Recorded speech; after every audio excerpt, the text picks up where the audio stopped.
আমিও একটা সময় ছিল যখন এগুলো বিশ্বাস করতাম না, এগুলো ভাবতাম ওই গ্রামগঞ্জের অলীক কল্পনা। কিন্তু যখন আমার জীবনে হলো তখন আমি বুঝলাম যে এগুলো কি জিনিস আর এগুলোর কি মারাত্মক রিপারকেশন থাকে। তার কিছুদিন পর থেকে আমার বাড়িতে কিছু অদ্ভুত রকমের সিচুয়েশন শুরু হয়। বাড়ির দক্ষিণ দিকের জানালায় সমানে রেগুলার কাক এসে বসছে এবং অদ্ভুতভাবে কাক ডাকছে এবং খুব বিচ্ছিরি হেরে গলায় মানে ডাকছে,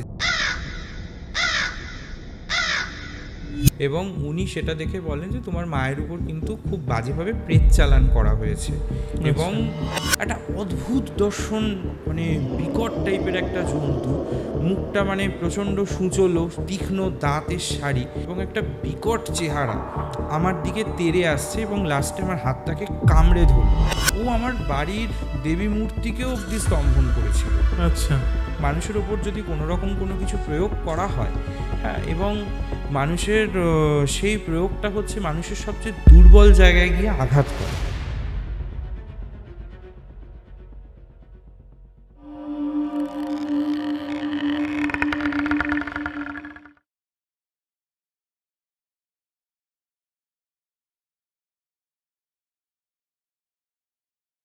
শুক্রবারের রাত আর রাত 9টা মানেই হরর মাইন্ডসে হরর পডকাস্ট। আজকের পডকাস্টে আমাদের সাথে রয়েছেন কুণাল ভট্টাচার্য। কুণালদা নমস্কার, কেমন আছো? ভালো আছি, তুমি কেমন আছো? আমি তো খুবই ভালো আছি। আর তোমরা যে মানে সত্যি আমি প্রত্যেকটা পডকাস্টেই বলি যে আমরা যখন নাম্বার দিই আমরা একটা হোপ নিয়ে থাকি যে কেউ আছে যে আমাদের ঘটনা পাঠাবে। আর তুমি প্লাস আমরা অলরেডি আরও কিছু ঘটনা রেকর্ড করেছি। তো তোমরা যে এত পজিটিভলি আমাদের ঘটনা পাঠাও তার জন্য অসংখ্য ধন্যবাদ, এটা আমি প্রথমেই বলতে চাই। আর আপনাদেরও বলতে চাই যে কুণালদার মতোই যদি আপনারাও এখানে এসে আপনার ঘটনা শোনাতে চান তাহলে নিচে একটি নাম্বার যাচ্ছে, সেই নাম্বারে পুরো ঘটনাটি অডিও রেকর্ড করে আমাদের হোয়াটসঅ্যাপে পাঠিয়ে দিন, আমরা সেটা শুনবো, তারপর আপনাদের এখানে ডেকে নেব এই পডকাস্টে আপনার ঘটনা বলার জন্য। আর আপনি ঘটনা বলতে পারবেন, যেটা আমি সবসময় বলি আমাদের গোটা দর্শককে, গোটা হরর কমিউনিটিকে।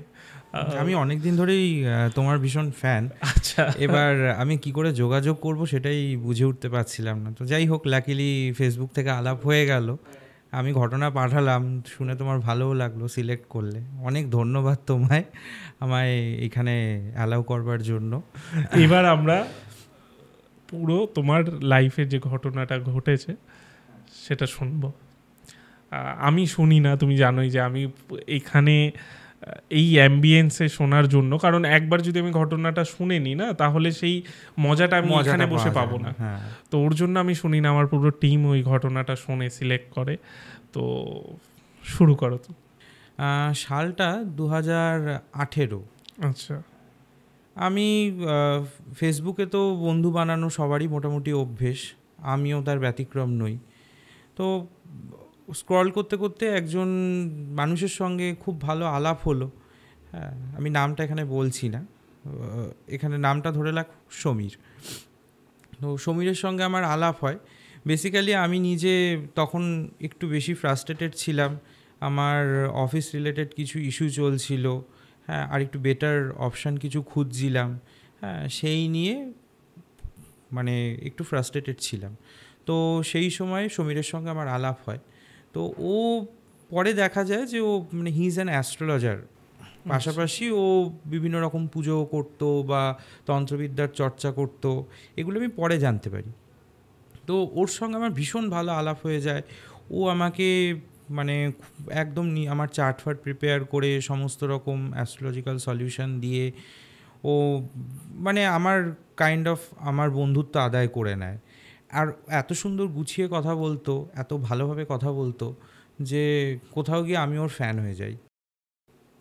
এইভাবেই বন্ধুত্বের সূত্রপাত হয়, বন্ধুত্ব চলতে থাকে।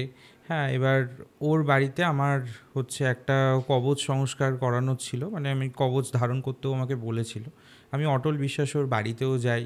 ওর বাড়িতে গিয়ে ওর বাড়ির মানে যারা লোকজন রয়েছেন, ওর মা বাবা, ওর একজন পিসি রয়েছেন, তারা প্রত্যেকে আমাকে যথেষ্ট আপ্যায়ন করেন।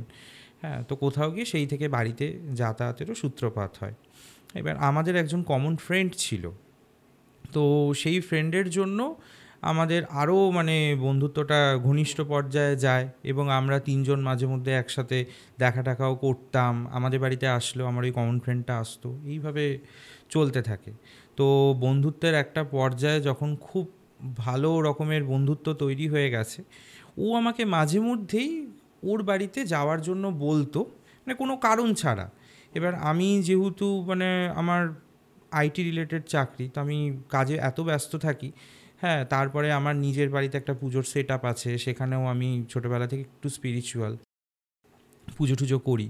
তো সেগুলো নিয়ে এত ব্যস্ত থাকি যে সবসময় আমার যাওয়া সম্ভব হতো না। এবং ও আমাকে বারবার করেই মানে তন্ত্রবিদ্যার দিকে আকৃষ্ট করার আর কি চেষ্টা করতো, এবং ওর বিভিন্ন কাজে আমি যাতে ইনভলভ থাকি আমাকে সেই কথা বলতো। হ্যাঁ, তো আমি কখনো হয়তো দু একবার গেছি, খুব একটা যাওয়া হয়নি, এরকমভাবে চলতো। হ্যাঁ, কিন্তু আমার মা এই জিনিসটা খুব একটা পছন্দ করতো না। হ্যাঁ, এইবার 2019 সালে পৌষ মাসে আমার দিদার ডেথ হয়। হ্যাঁ, এবার ওর প্রতি আমার এতটাই মানে ভালো লাগা ছিল, বা ওর কাজকর্মগুলো আমার এতটাই ভালো লাগতো, তো আমি ওকে বলি যে তুমি আমার দিদার মানে পারলৌকিক কাজটা তুমি করো। হ্যাঁ, মানে চতুর্থীতে যে কাজটা হয় আর কি, মানে 4 দিনের দিন, সেই কাজটা তুমি করো। তো আসে, এসেও চতুর্থীর কাজ সুন্দরভাবে সম্পন্ন হয়, এবং সেই দিন ছিল পৌষ মাসের অমাবস্যা। হ্যাঁ, এবং আমি আমার বাড়িতে যেহেতু মা কালী বিগ্রহ রয়েছেন, তো আমি বলি যে তুমি তাহলে এই পৌষ মাসের পুজোটা তুমিই করে দাও। হ্যাঁ, তো দিনের বেলা দিদার কাজ হয়, রাত্রিবেলা মায়ের পুজোটা হয়, হয়ে ও সেই দিন রাত্রিবেলা আমাদের বাড়িতে থেকে যায়। এবং পরের দিন ছিল সূর্যগ্রহণ, এবং সকালবেলাও খুব তাড়াহুড়ো করে বেরিয়ে যায়। এইবার তার কিছুদিন পর থেকে আমার বাড়িতে কিছু অদ্ভুত রকমের সিচুয়েশন শুরু হয়। সর্বপ্রথম যেটা আমি অ্যাবনর্মালিটি লক্ষ্য করি, বাড়ির দক্ষিণ দিকের জানালায় সমানে রেগুলার কাক এসে বসছে, এবং অদ্ভুতভাবে কাক ডাকছে, এবং খুব বিচ্ছিরি হেরে গলায় মানে ডাকছে, যে ডাকটা মানে অ্যাভয়েড করার মতো নয়। আচ্ছা। তো এবার এর আগেও আমাদের বাড়িতে যখনই কোনো ডেথ হয়েছে বা যখনই কোনো খারাপ সময় এসেছে, এই কাকের ডাক একটা খুব বাজে ইন্ডিকেশান দেয় যে তোমার কিছু খারাপ সময় আসতে চলেছে। আমি যেহেতু এগুলোর সঙ্গে একটু ইনভলভ ছিলাম তখন, তো আমার কেমন যেন মনের মধ্যে কু ডাকতো। হ্যাঁ, এবার 2019-এর মোটামুটি কোভিড সিচুয়েশান শুরু হয়। হ্যাঁ, আস্তে আস্তে মানে মানুষের মানে যাতায়াত লোকের বাড়িতে কমতে থাকে। তো আমার মনে ওটা ভীষণভাবে মানে সন্দেহ তৈরি করেছে কেন এরকম হচ্ছে। তো আমি যথারীতি আমার ওই সমীর বন্ধুকে জানাই। ও বলে ওগুলো কিছু না, পাত্তা দিস না, কিছু হবে না, ও তো পশু পাখি তো ডাকবেই। আমি ইগনোর করে যাই বিষয়টাকে। তো তার কিছুদিন পর থেকে বাড়িতে আমার মায়ের অদ্ভুত রকমের একটা স্লিপ প্যারালাইসিস হওয়া শুরু হয়। তখন যেহেতু আমাদের ওয়ার্ক ফ্রম হোম ছিল ডিউ টু কোভিড, আমি মা আমার পাশেই শুতো, আমি পাশে একটা ছোট মানে টেবিল চেয়ারে বসার থেকে আমি অনেক বেশি বিছানায় বসে কাজ করতে কমফোর্টেবল ফিল করি। একটা ছোট মানে টুল নিয়ে ওর উপরে ল্যাপটপ রেখে কাজ করছি, পরে ওই টুল সহ ল্যাপটপে সেট আপ সরিয়ে রেখে আমি শুয়ে যেতাম। হ্যাঁ, তো কাজ করছি, মায়ের দেখছি এভরিডে স্লিপ প্যারালাইসিস হচ্ছে, অদ্ভুত অদ্ভুত সব মানে স্বপ্ন দেখছে। হ্যাঁ, এবং মানে ঘুমের মধ্যে গোঙাচ্ছে। হ্যাঁ, এবং আমি প্রত্যেক দিন মাকে সেই মানে ঘুম থেকে ডেকে তুমি ওঠো, কেন এরকম হচ্ছে। মা বলছে আমি সব বিকট বিকট আকৃতির মানে অদ্ভুত অদ্ভুত সব ক্যারেক্টার দেখতে পাচ্ছি। হ্যাঁ, আমার মানে মনে হচ্ছে আমি ভয়ে সিটিয়ে যাই। হ্যাঁ, আমার প্রচণ্ড আতঙ্ক লাগতে থাকে, ওরা মানে আমার দিকে পুরো তেড়ে আসতে থাকে, আমি কি করব ভেবে পাই না, আমার খুব ভয় লাগে। প্রত্যেক দিনই এই জিনিসটা হতে থাকে, রোটেশন হচ্ছে হচ্ছে। মাকে প্রত্যেক দিনই আমি ঘুম থেকে ডেকে মায়ের মাথায় জপ করে দিই। হ্যাঁ, মাকে জল খাওয়াই, আবার মা ঘুমিয়ে যায়, এই জিনিসটা চলতে থাকে। এইবার তার কিছুদিন পর থেকে আমি একটা খুব বাজে রকমের ইন্ডিকেশান পাই। ইন্ডিকেশান হচ্ছে এটা যে আমি ঘুমিয়েছি, ঘুমানোর পরে আমি দেখছি যে স্বপ্নের মধ্যে আমি একটা অদ্ভুত একটা খাঁচার মধ্যে আমি পুরো আটকে পড়েছি, মানে চারপাশ বন্ধ, শুধু একটা ছোট্ট জানলা খোলা যেখান থেকে আমি খুব বেশি হলে হাতটা বাড়াতে পারবো। আমি সেই জানলার মধ্যে বন্ধ, এবং আমি সেখান থেকে মানে খাঁচার মধ্যে বন্ধ, আমি সেখান থেকে বেরোনোর চেষ্টা করছি, কিন্তু কোনো দরজা খোলা নেই, মানে পুরো কভার্ড।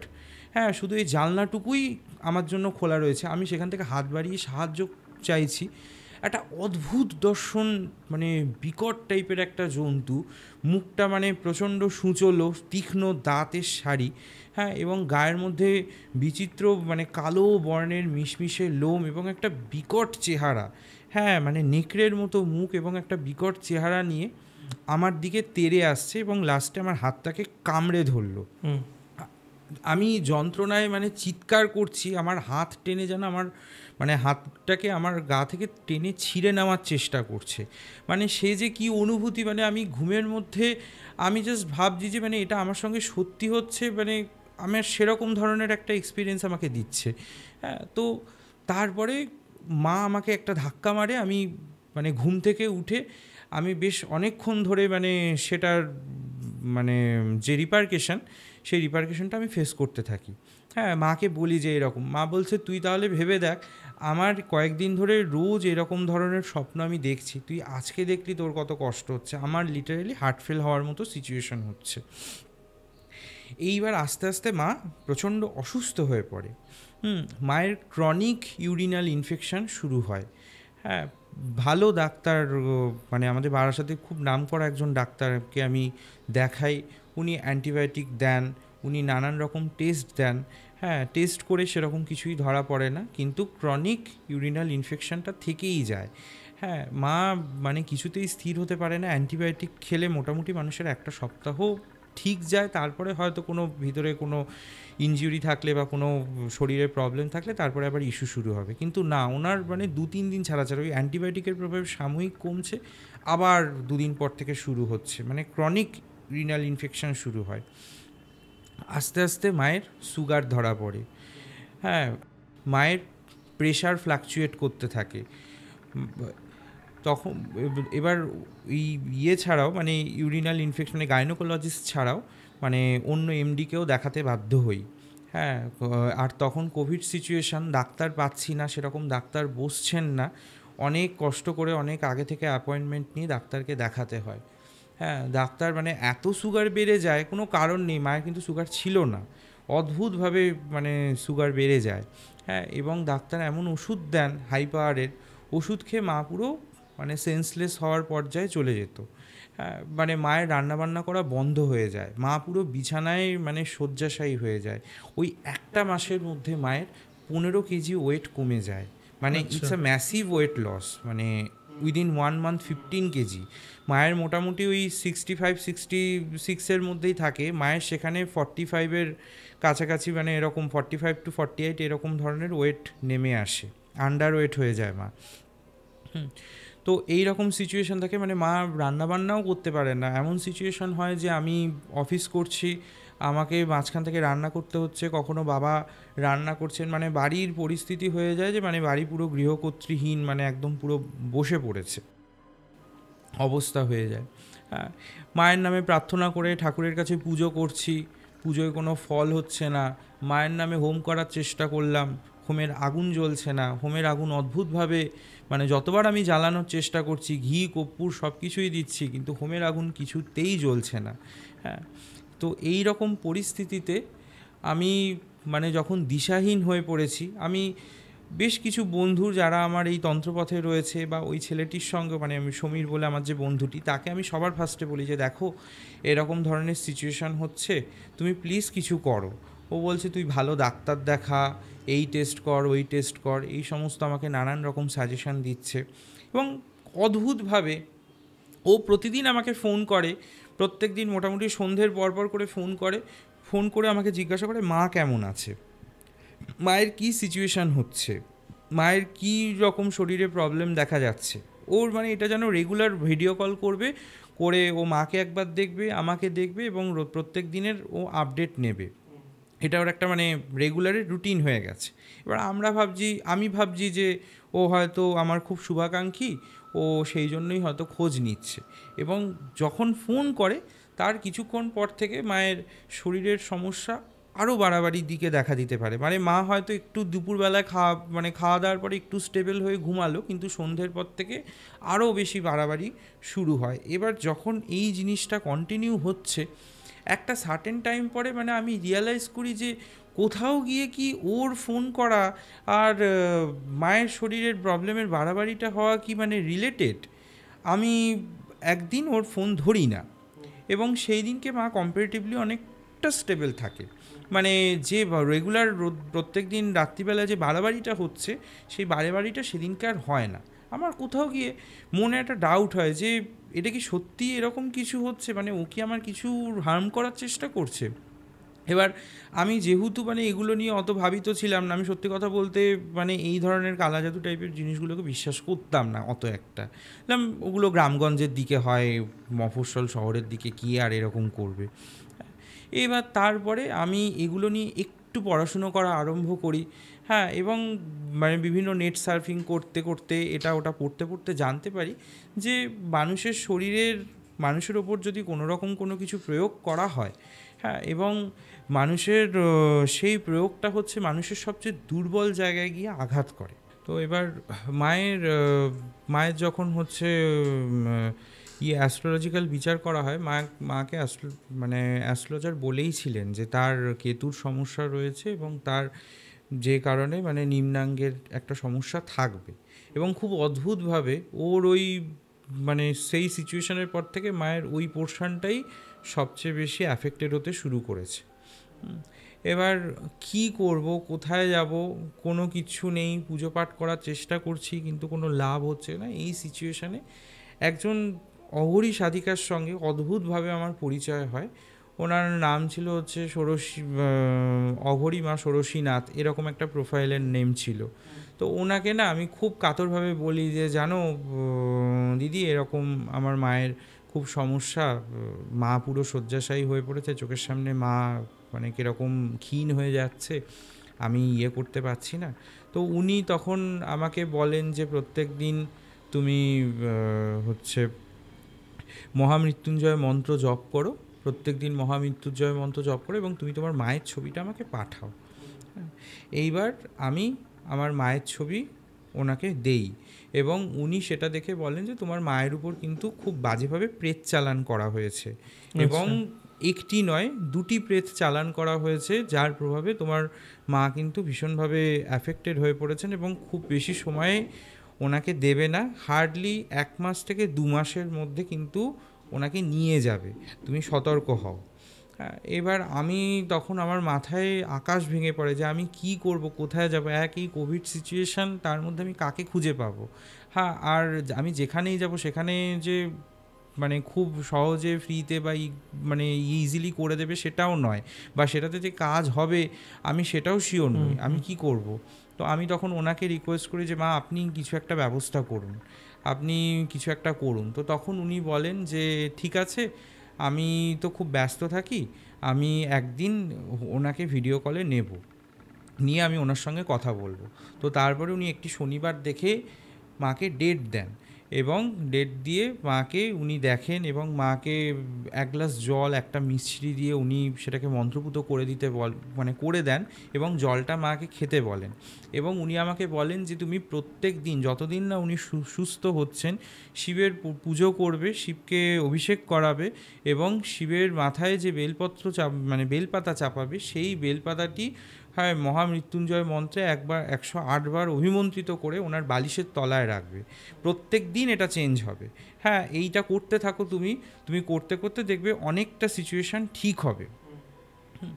এবার আমি করার পরে মায়ের যে ওই এক্সট্রিম লেভেলে যে বাড়াবাড়িটা হচ্ছিল, এবং মা যে প্রত্যেক দিন স্বপ্ন দেখছিল, মা ভয় সিঁটিয়ে থাকতো, মা ঘুমাতে ভয় পেত, হ্যাঁ, সেই জিনিসটা দূর হয়। এবং যথারীতি ওই ছেলেটির সঙ্গে আমি কথাবার্তা বলা কম্পারেটিভলি কম করে দিই। হ্যাঁ, কিন্তু তাও মাঝে মধ্যে, এবার আমি তো ওকে বলতে পারছি না যে এই সিচুয়েশান তুমি করেছো বা কিছু, আমি অ্যাভয়েড করলেও আমি ফোন রিসিভটা করতাম মাঝে মধ্যে, রেগুলার বেসিসে নয়, মাঝে মধ্যে। যেহেতু আমি একটাই এক্সকিউজ ছিল যে মা খুব অসুস্থ, মাকে নিয়ে ব্যস্ত, আমি কথা বলতে পারছি না। হ্যাঁ, তো করতে করতে সিচুয়েশান এরকম দাঁড়ায় যে মা কম্পারেটিভলি অনেকটা ঠিক হয়ে ওঠে, কিন্তু তারপরে ও হচ্ছে অত সহজে ছাড়ে না। এবার ও যেন তেন প্রকারে একটা ছল করে আমার বাড়িতে আসার চেষ্টা করে। হ্যাঁ, এবার আমার বাড়িতে আসার পরে আমরা দরজা খুলি না, এবং ও একটা মানে গেস্ট, একটা ওর বাড়িতে গেস্ট হয়ে যাওয়ার জন্য ইনভাইট করতে এসেছিলো। ওর বাড়িতেই শীতলা পুজো ছিল, সেইটার জন্য ও ইনভাইট করতে এসেছিলো, মানে কালী আর শীতলার ওর বাড়িতে একটা বাৎসরিক উৎসব হতো, সেটার জন্য ইনভাইট করতে এসেছিলো। কিন্তু আমরা খুলি না, আমরা ভয়ে সিটিয়েছিলাম। এবার না খোলাতে এবার সেইটাতে ওর আমাদের উপর রাগ আরও বেড়ে যায়। হ্যাঁ, এবং কি প্রয়োগ করে ভগবান জানে। মা তারপরে আবার ট্রিমেন্ডাসভাবে অসুস্থ হয়ে পড়ে, এবং তখন মাকে আর ঠিকই করা যাচ্ছে না। আবার আমি ওই ভদ্রমহিলার শরণাপন্ন হই এবং ওনাকে রিকোয়েস্ট করি যে আপনি কিছু একটা করুন। তো সে এরকম একদিন একটা শনিবার দেখে উনি মাকে ভিডিও কলে, কারণ তখন কোভিড সিচুয়েশান, ওনার কাছে নিয়ে যাওয়ার মতো পরিস্থিতি নেই, হ্যাঁ, মাকে ভিডিও কলে উনি ঝেড়ে দেন এবং একটা বিচিত্র রকমের মন্ত্র প্রয়োগ করা হয়, সঙ্গে কিছু কর্পূর, লবঙ্গ এই সমস্ত দিয়ে সেটাকে জ্বালানো হয়, এবং সেটি জ্বলতে চায় না, সেটি বারবার নিভে যায়।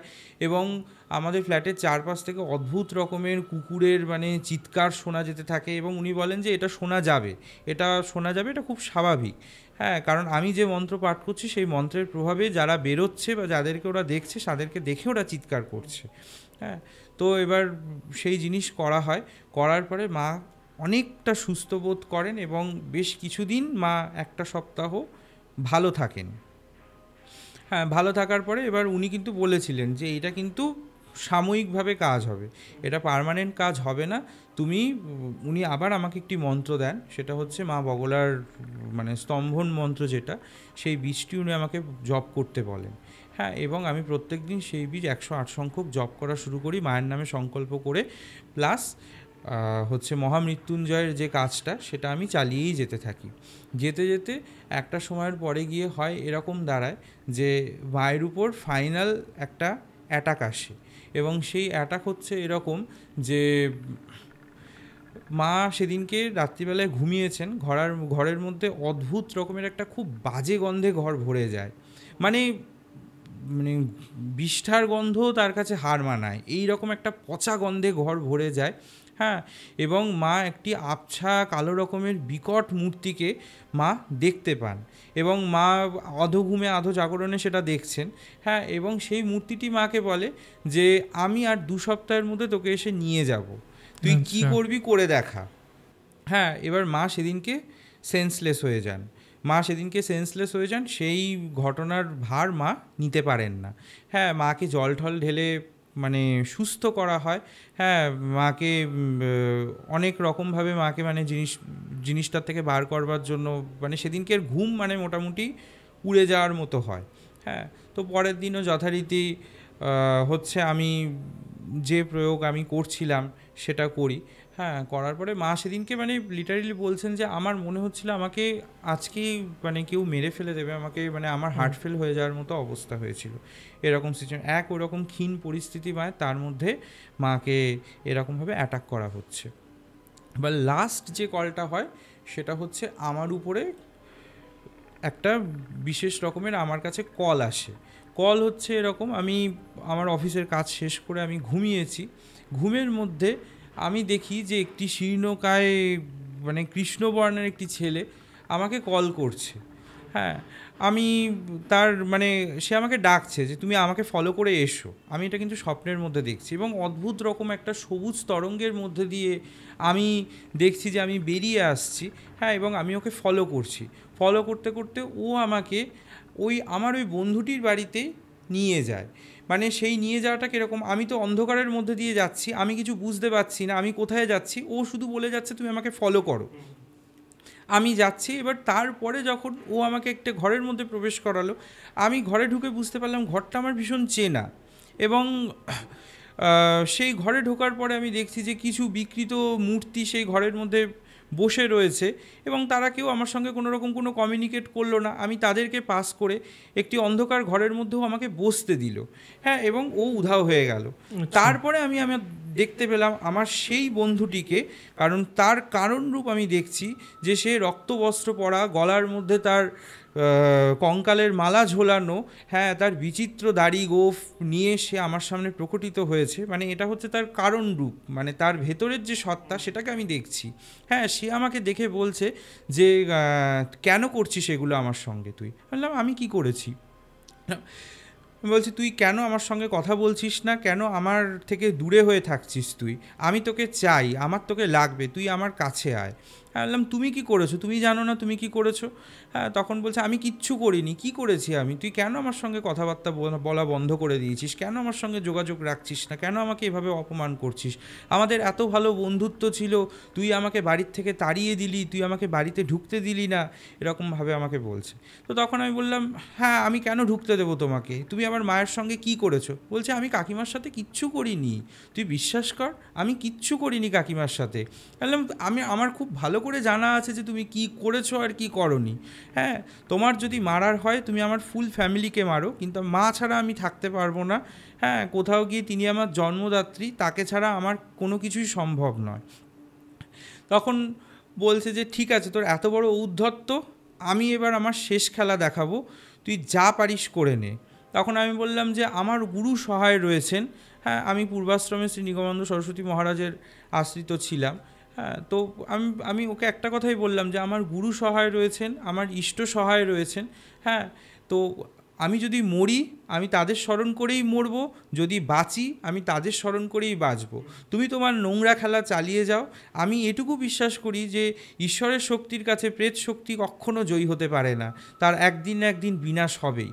তখন ও আমার উপরে মানে তেড়ে আসে এবং আমার উপর ঝাঁপিয়ে পড়ে, এবং আমাদের মধ্যে একটা অদ্ভুত রকমের ধস্তাধস্তি হয়, এবং একটা সার্টেন টাইম পরে আমি একটা ক্ষীণ মানে মানে আমার বাড়ির দিক থেকে আমি কোনো একটা টান অনুভব করি, এবং তারপরে ওকে আমি ধাক্কা মেরে সরিয়ে নিজের মধ্যে ফিরে আসি। এবং তারপরে আমি মানে প্রায় 2 থেকে আড়াই দিন আমার গা হাত পায়ে অসহ্য যন্ত্রণা থাকে।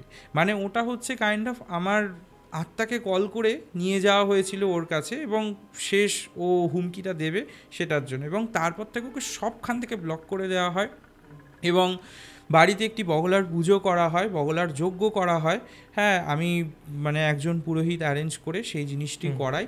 করার পরে আস্তে আস্তে আস্তে আস্তে আমার মা অনেকটা কিওর হয়, কিন্তু সেই কিওর হতেও 2 থেকে আড়াই মাস সময় লেগেছিল, এবং তার মাঝখানেও কিন্তু অনেক রকমের অদ্ভুত বাজে রকমের ফিল হয়েছিল। হ্যাঁ, এবং মা সুস্থ হয় ঠিকই, কিন্তু মা সুস্থ হওয়ার কয়েক মাসের মধ্যে আমার বাবার সেরিব্রাল অ্যাটাক হয়, এবং আমার বাবার ডান পোর্শন প্যারালাইজড হয়ে যায়। এবং এই পুরো ঘটনাটার মধ্যে দিয়ে এই মানে অভিশপ্ত অধ্যায়ের সমাপ্তি ঘটে। কিন্তু তার মাঝখানে পরে যখন আমি ওই অঘরী ভদ্রমহিলার সঙ্গে কথা বলেছিলাম বা যোগাযোগ করেছিলাম, তখন উনি বলেন যে, তোমার মায়ের কোনো ব্যবহৃত জিনিস কি ও কোনোভাবে চুরি করেছে? এবং পরে খুঁজে দেখা যায় যে মায়ের একটি ইস্ত্রি করা চুড়িদার মায়ের আলমারি থেকে মিসিং ছিল। ও যেদিনকে রাত্রে ছিল সেই দিনকে রাত্রে কোনোভাবে আমি ঘুমিয়ে পড়েছিলাম, এবং আমরা যে ঘরে শুয়েছিলাম সেই ঘরে আমাদের মানে মায়ের আলমারি মানে কাবার টাইপের ছিল, সেখান থেকে একটি চুড়িদার ও চুরি করে, এবং করে ও সেই বস্ত্রখণ্ড নিয়ে কিছু প্রেত চালান করে তার মধ্যে শ্মশানের অস্থি ছাই এগুলো দিয়ে মাটি দিয়ে আটকে, এবং ও শ্মশানের মাটিতে সেটাকে কবর দেয়। হ্যাঁ, কবর দিয়ে একটি অদ্ভুত রকমের প্রক্রিয়া ও করে। এবং তাছাড়াও আমাদের বাড়িতেও যে সমস্ত খাবার দাবার নিয়ে আসতো, প্রত্যেকটা কিছুর মধ্যে ও ওই শ্মশানের জিনিসপত্র মিশিয়ে নিয়ে আসতো। হ্যাঁ, এবং এইভাবে আমাদের পরিবারটিকে কাইন্ড অফ শেষ করে দেওয়ার একটা মানে প্রক্রিয়া ও চালু রেখেছিল। এবং তারপরে যাই হোক, এইভাবে একটা ভালো সম্পর্ক শেষ হয়ে যায়। হ্যাঁ, কিন্তু সব কিছুরই মানে একটা যেমন খারাপ থাকে, একটা তেমন ভালো থাকে। ইভেন একটা জিনিস বলতে ভুলে গেলাম, ও আমার বাড়ির দেবী মূর্তিকেও অবধি স্তম্ভন করেছিল। আচ্ছা। একদিন পুজো করেছে, ও পুজো করে আমার মানে মা কালীর মূর্তিকেও স্তম্ভন করে সেই এনার্জিকে রিডিরেক্ট করেছে। মানে আমি যা পুজো পাঠ করছি, আমি যা কিছু করছি সব ওর কাছে গিয়ে পৌঁছাচ্ছে, মানে আমার কোনো কিন্তু লাভ হচ্ছে না। সেই ভদ্রমহিলা সেখান থেকেও মানে আমার দেবী মূর্তিটিকে সেই স্তম্ভনের ব্যাপারটি থেকে উনি খণ্ডন করেন। হ্যাঁ, খণ্ডন করে উনি আমাদেরকে কাইন্ড অফ সেই যাত্রায় রক্ষা করেন আর কি। তো এই রকমভাবে মানে জিনিসটার আর কি শেষ হয়। তারপর খোঁজ পেয়েছো সেই বন্ধু বা শত্রুর কি হয়েছে? না, আমি আর খোঁজ রাখার চেষ্টা করিনি। আমি সত্যি আর খোঁজ রাখার চেষ্টা করিনি। আমি সবখান থেকে ওকে ব্লক করে দিয়েছিলাম। তবে এখনও দেখি সে ফেসবুকে অ্যাভেলেবেল রয়েছে, সে দিব্যি তার এখন জানি না আবার কার দিকে হাত সে বাড়িয়েছে, আমি নাম করতে চাই না। হ্যাঁ, মানে খুব এইরকম মানে শত্রুরূপী বন্ধুর থেকে আমি সবাইকে বলবো সবাই খুব সাবধান থাকুন এবং বন্ধু নির্বাচনের সময় খুব বুঝে শুনে বন্ধু নির্বাচন করুন, তা না হলে আপনার জীবন নরক হতে খুব বেশি সময় লাগবে না আর কি। মানে আমি এটুকু বলতে পারি এই ঘটনাটা শুনে যে এরকম বন্ধু থাকার থেকে না থাকা ভালো। মানে আমাদের এখনের সময়, যেটা আমি আর তুমি অফ ক্যামেরা আলোচনা করছিলাম, যে বন্ধু খুব বেছে আমাদের নির্বাচন করা উচিত এই সময় অন্তত। কারণ তুমি যাকে ভাবছো বন্ধু, সে আদৌ বন্ধু কিনা সেটা কিন্তু বড় একটা কোয়েশ্চেন মার্ক। যেটা আমার এক্সপিরিয়েন্সও তোমাকে বললাম যে এরকম এরকম হয়েছে, সেগুলো আমি কোনোদিনও হিউম্যান সাইকোলজি। তোমাকে যখনই মানে উপরে উঠতে দেখবে, মানে কিছু মানুষ থাকে তারা হয়তো তোমার ভালো বন্ধুই ছিল, তাদের হয়তো কোনো হার্ম করার ইন্টেন্সিটি ছিল না, কিন্তু তোমার পেছন থেকে পা টেনে ধরার একটু চেষ্টা তারা করেই। হ্যাঁ, তোমাকে মানে আর কিছু পারুক আর না পারুক, চারটি লোকের কাছে তোমার নামে যদি কিছু উল্টোপাল্টা বলেও তাদের কান ভাঙায়, তাতেও তাদের মনে একটা আত্মতৃপ্তি হয়। আমি এটা দেখেছি। তুমি যত এবং উপরের দিকে যাবে তুমি দেখবে এইরকম লোকের সংখ্যা বাড়ছে, এবং এইরকম লোকের সংখ্যা যখনই বাড়বে তখন তুমি মনে করবে যে তুমি তোমার এইমে সাকসেসফুল হচ্ছ। এটাই হচ্ছে সত্যি কথা। এবার মানে আমি আর একটা, যেটা আমরা অফ ক্যামেরা আলোচনা করছিলাম যে ঘটনাটা নিয়ে, আজকে তুমি একটাই ঘটনা বলবে বলে এসেছিলে, বাট ওই ঘটনাটা আমি জাস্ট হালকা শুনলাম বলে আমি বলতে চাইছি যে আর একটা হাওড়ার যে ঘটনাটা তুমি অফ ক্যামেরা বলছিলে, সেটা যদি বলো। হ্যাঁ, ঘটনাটা হচ্ছে মানে হাওড়া শালকিয়ার। তো মাঝখানে একটা জিনিস বলে নিই যে যখনকার মায়ের এই ঘটনাটা, এটা হচ্ছে 2019 আর 20 পিরিয়ডের মধ্যে গিয়ে শেষ হয়েছে।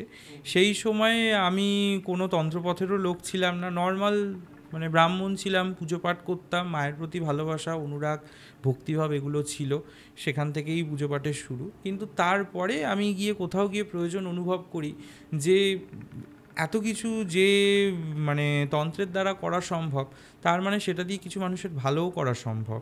কারণ তন্ত্র হচ্ছে একটা অকাল্ট সায়েন্স। হ্যাঁ, মানে যেমন পরমাণুকে মানুষের ভালো কাজেও লাগানো যায়, পরমাণু থেকে শক্তি উৎপন্ন করে মানে বিদ্যুৎ উৎপন্ন হচ্ছে, অনেক ভালো কাজ হচ্ছে। আবার পারমাণবিক বোমা তৈরি করে একটি দেশকে মুহূর্তের মধ্যে ধ্বংসও করা যায়। তন্ত্র হচ্ছে সেরকমই একটা বিদ্যা, যে যাকে ভালো কাজেও লাগানো যায়, তাকে খারাপ কাজেও লাগানো যায়।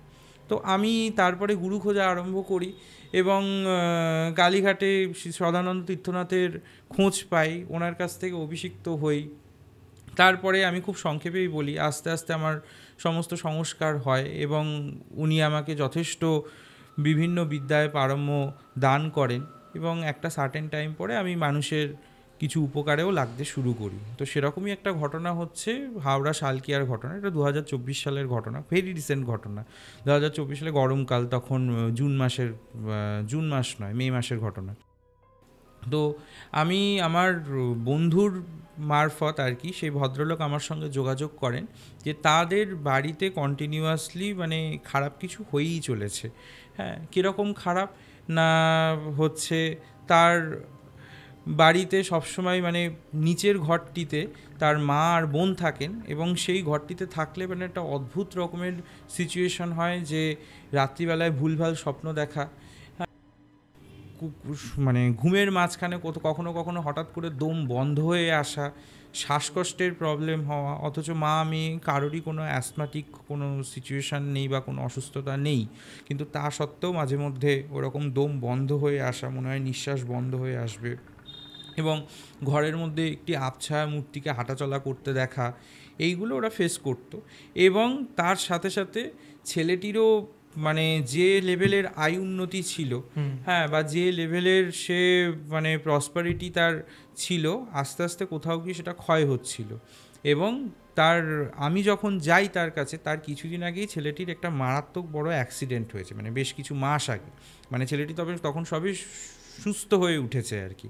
হ্যাঁ, তো ওই বেলঘরিয়া এক্সপ্রেসওয়ে দিয়ে ফেরার সময় তার গাড়িতে পেছন থেকে একটি লরি ধাক্কা মারে, এবং কোনো একটি স্পেসিফিক রড বা জাতীয় কিছু তার কোমরের এক পাশ দিয়ে ঢুকে আরেক পাশ দিয়ে বেরিয়ে যায়, এবং সে ভীষণভাবে মানে অসুস্থ হয়ে পড়ে। তারপরে মানে 3 মাসের মানে ট্রিটমেন্টের পরে সে আস্তে আস্তে মানে ঠিক হয়ে ওঠে, এবং আমি যখন যাই সে আমাকে দেখায় তার কোমরের মানে অপারেশনের দাগ বা তাকে কোমরে মানে বেল্ট পরে চলতে হচ্ছে, মানে তখনও সে একটি স্টিক নিয়ে হাঁটে, মানে তার এরকম সিচুয়েশান আর কি। হ্যাঁ, মানে সে বলে যে আমি বাঁচতামই না, সে একটি দেবীকে খুব মানে। হ্যাঁ, তো সেই দেবীকে তখন ওই মানে সংজ্ঞাহীন হওয়ার আগেও সেই দেবীকে স্মরণ করছিল।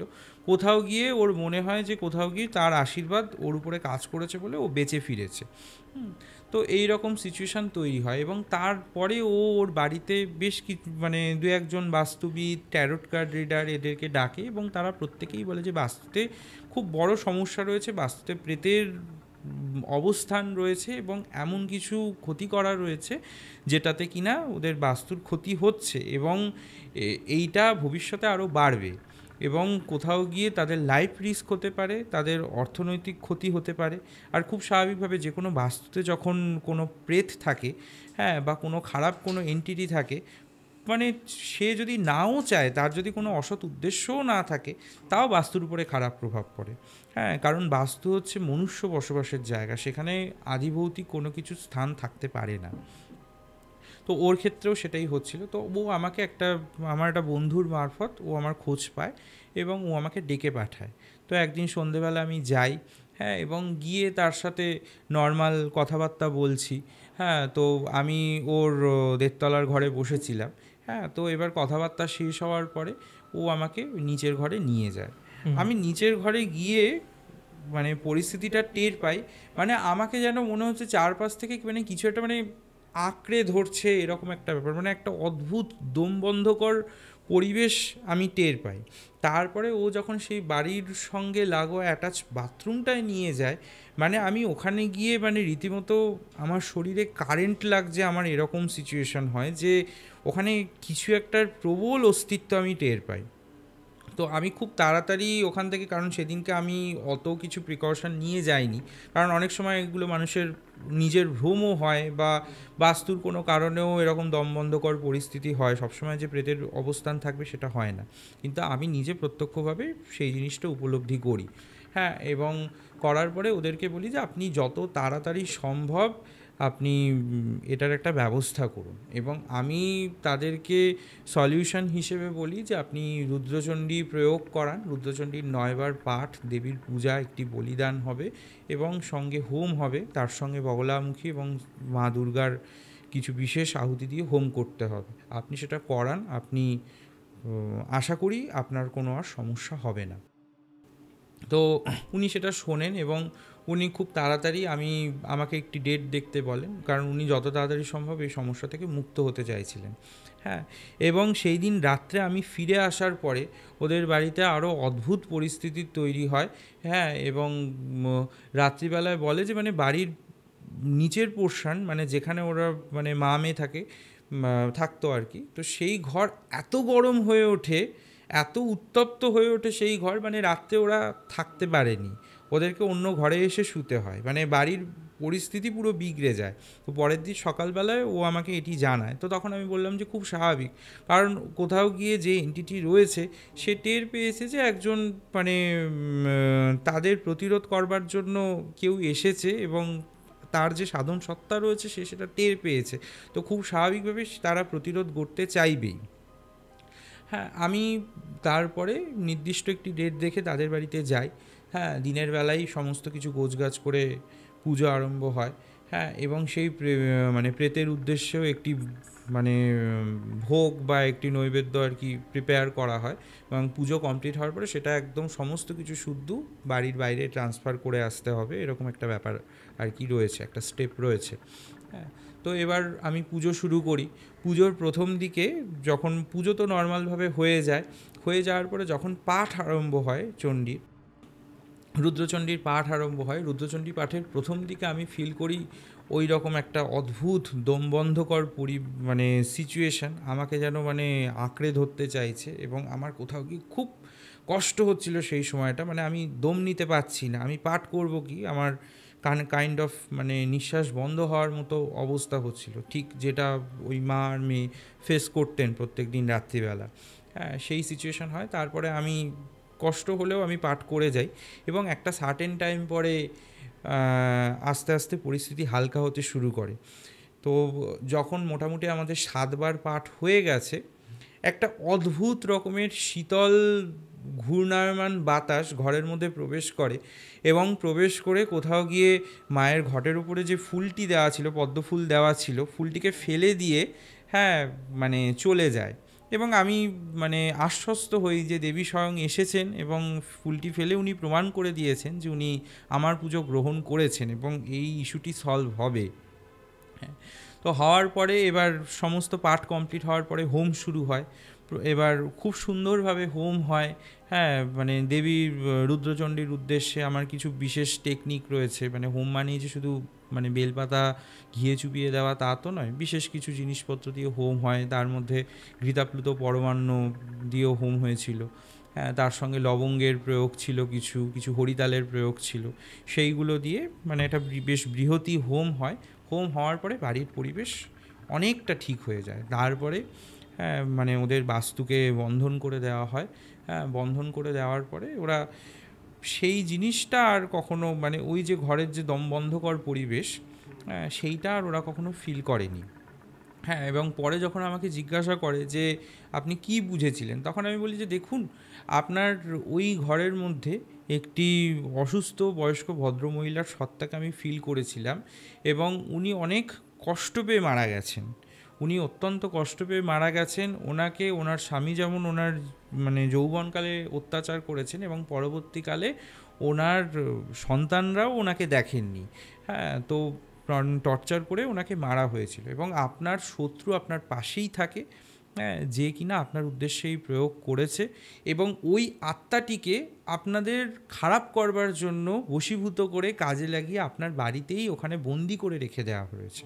হ্যাঁ, তো সে বেরোতে পারছে না, সে এতদিন মুক্তি পাচ্ছিল না, সে মুক্তির জন্য হাহাকার করছিল এবং সে মুক্তির জন্য কোথাও গিয়ে আপনাদের সঙ্গে শত্রুতা করছিল। হ্যাঁ, তো যখন আমি তাকে মুক্ত করলাম, কারণ আমার সংকল্পের মধ্যে বিশেষ কিছু টার্ম আমি ইউজ করি, হ্যাঁ, যে টার্মের মধ্যে তার সেই আত্মার মুক্তিও হবে, তার সঙ্গে বাড়ির পরিবেশ শান্ত হবে এবং বাড়ির যত নেগেটিভিটি আছে সেগুলো কেটে যাবে এবং যিনি যজমান তার সর্বাঙ্গীন মঙ্গল হবে। তো সেটাই হয়েছে। তো সেই আত্মাকে মুক্ত করে দেওয়া হয়েছে, উনি মুক্তি পেয়েছেন, উনি আর কোনো দিন আপনাদেরকে সমস্যা করবেন না। আপনারা নিশ্চিন্তে এই বন্ধন করা বাস্তুর মধ্যে সুখে শান্তিতে থাকতে পারবেন। এবং তার কিছু মাস পরে ও আবার আমাকে ফোন করেছিল, ফোন করে বলেছিল যে তখন ওরা আবার কামাখ্যায় ঘুরতে গিয়েছিল। ঘুরতে গিয়ে বলেছে দাদা এখন আমরা সত্যি অনেক ভালো আছি, ঘরের ওই পরিবেশ আর ওরকম হয়নি। তো মানে তারপর থেকে আমার সঙ্গে খুব ভালোই মোটামুটি আর কি যোগাযোগ রয়েছে, মাঝে মধ্যেই ফোন টোন করে। তো এইরকম একটা সিচুয়েশন হয়েছিল আর কি। আচ্ছা, এটা আমি অফ ক্যামেরা হাফ শুনলাম, ওই জন্য এখানে পুরো শুনে নিলাম ঘটনাটা। বেশ ভালো লাগলো তোমার সাথে। আমারও খুব ভালো লাগলো এসে। মানে সাধারণত আমাদের মানে তাড়াতাড়ি শুরু হয়ে যায়, আজকে একটু লেট হলো জানোই, বুঝতে পারছো কেন।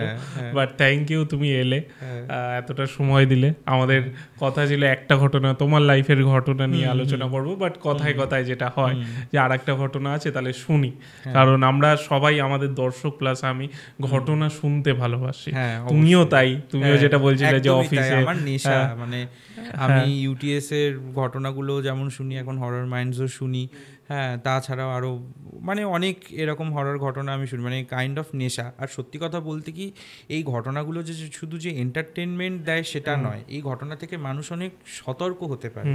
মানুষ বন্ধু নির্বাচনের ক্ষেত্রে, মানুষ কোনো একটা জায়গায় বসবাস করার ক্ষেত্রে মানে অনেক কিছু ভেবে দেখার থাকে, মানুষ সেগুলো সম্পর্কে অনেক সচেতনতা। অনেকে বোকা বোকা মতো কথা বলে, মানে কি বলবো, মানে সেগুলো আমি ভাষা খুঁজে পাচ্ছি না, যেটা হচ্ছে যে আমরা নাকি কুসংস্কার ছড়াচ্ছি। না, কুসংস্কার একদম মানে তোমার কি কোথাও, তুমি তো আমাদের দর্শকই, তো তোমাকেই জিজ্ঞেস করে, এতদিন তো দর্শক, আজকে নয় এসছো, তোমার কি কোথাও মনে হয়েছে আমরা কুসংস্কার ছড়াচ্ছি? একদমই না, একদমই না। এক হয় আমরা সবসময় বলি যেটা হচ্ছে এন্টারটেনমেন্ট পারপাসে দেখো, আর নয় যদি তোমার মনে হয় হ্যাঁ সত্যি ঘটনা আমরা বলছি তাহলে সেইভাবে দেখো। কিন্তু এখানে একবারও আমরা বলছি না যে এর সাথে হয়েছে বলে তোমার সাথেও হবে বা তুমি এইগুলো অ্যাপ্লাই করো, একদমই নয়। কিন্তু আমি একটাই কথা বলবো, যে যার সাথে হয় সে সেই সমস্যাটাকে উপলব্ধি করতে পারে এবং তখন তার মনে বিশ্বাস আছে, বিশ্বাসটা আসে। আমিও একটা সময় ছিল যখন এগুলো বিশ্বাস করতাম না, এগুলো ভাবতাম ওই গ্রামগঞ্জের অলীক কল্পনা। কিন্তু যখন আমার জীবনে হলো, হ্যাঁ, আমি প্রত্যক্ষভাবে যখন জিনিসগুলোকে উপলব্ধি করতে পারলাম, তখন আমি বুঝলাম যে এগুলো কি জিনিস আর এগুলোর কি মারাত্মক রিপারকেশন থাকে। দেখুন, আমার বাবা আজকে অসুস্থ হয়ে গেছেন, তার ডান পোর্শন প্যারালাইজড। হ্যাঁ, কিন্তু মানে একটা না একটা ক্ষতি তো আমার হয়েছে। হ্যাঁ, তো মানে এটাই, যার ক্ষতি হয় সে বোঝে, আর সেই ক্ষতিটাকে রিকভার করা যায় না। সেটাই। যাই হোক, থ্যাংক ইউ। আমরা তোমার কাছে, আমি জানি আরও ঘটনা হয়তো আছে, হ্যাঁ, তো আমরা পরবর্তীকালে আমরা শুনবো। আর আপনাদের কেমন লাগলো সেটা আমাদের জানাতে ভুলবেন না। দাদার কোন ঘটনাটা বেশি ভালো লাগলো সেটাও আমাদের জানাতে ভুলবেন না, অবশ্যই কমেন্ট করুন। অ্যান্ড আপনাদের কাছেও যদি এরকম ঘটনা থাকে, অর্থাৎ আপনার শোনা ঘটনা বা আপনার সাথে ঘটা ঘটনা, আমাদের পুরো ঘটনাটি অডিও রেকর্ড করুন আর হোয়াটসঅ্যাপে পাঠিয়ে দিন। হোয়াটসঅ্যাপ নাম্বারটা এই যে যাচ্ছে, এই নাম্বারে আপনারা হোয়াটসঅ্যাপ করুন, আমরা ওখানে শুনবো পুরো ঘটনা। তারপর আমাদের পছন্দ হলে অবশ্যই এখানে ডেকে নেব, আর আপনিও শোনাতে পারবেন আমায় এবং আমার দর্শককে, বা আমাদের দর্শককে, আমি এটা বেশি বলা প্রেফার করব। আর থ্যাংক ইউ দাদা, তুমি এলে। আশা করছি পরে আবার দেখা হবে। আসছি আবার, দেখা হবে পরের শুক্রবার ঠিক রাত 9টায়। হরর মাইন্ডস দেখুন, হরর ঘটনা দেখুন, মানে ভৌতিক ঘটনা দেখুন, আর ভালো থাকুন। ধন্যবাদ।